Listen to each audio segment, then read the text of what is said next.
Try nyo to mga pare ko, napakasarap talaga ng pagkaluto at sigurado ako ulit-ulitin nyo, panoorin ang buong video paano natin niluto ang spicy atay ng manok with egg. Nyamanaken, saken!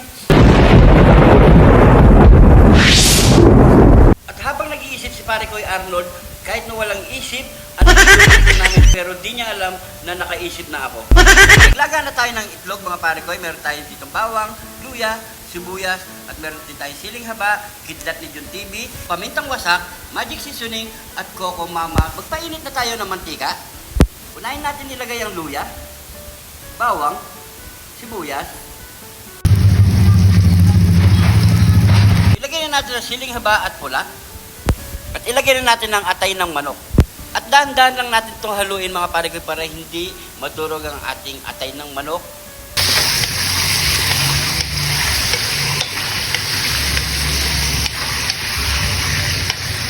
At kapag ganyan na itsura ng ating atay ng manok, isusunod natin ilagay yung nilagang itlog natin.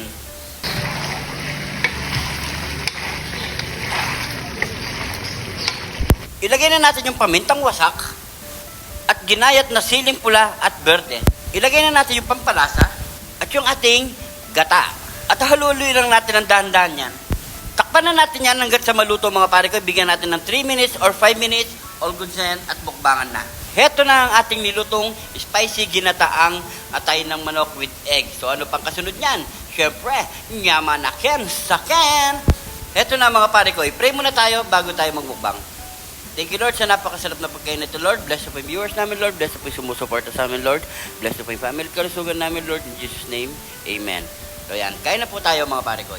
Meron na rin sarsa ang ating mga kanin. Yan. At yung kay pare ko Arnold. Grabe. Nyamanaken, saken.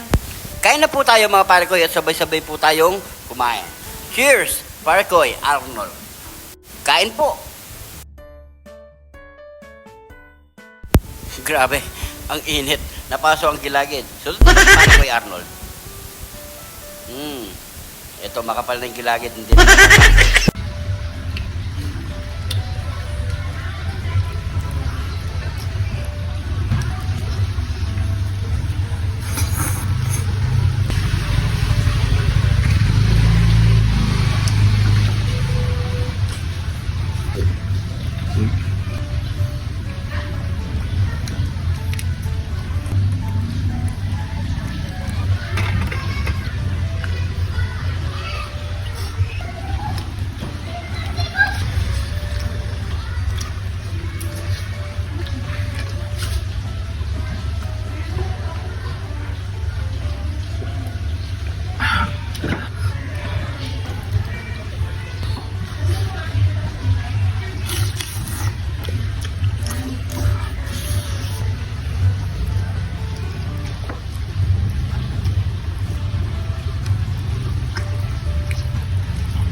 Siguro hanggang dito na lang ang video mga pare ko. Ubos na po ang ating ginataang atay ng manok with egg mga pare ko. Sobrang napakasarap. Subukan nyo mga pare ko.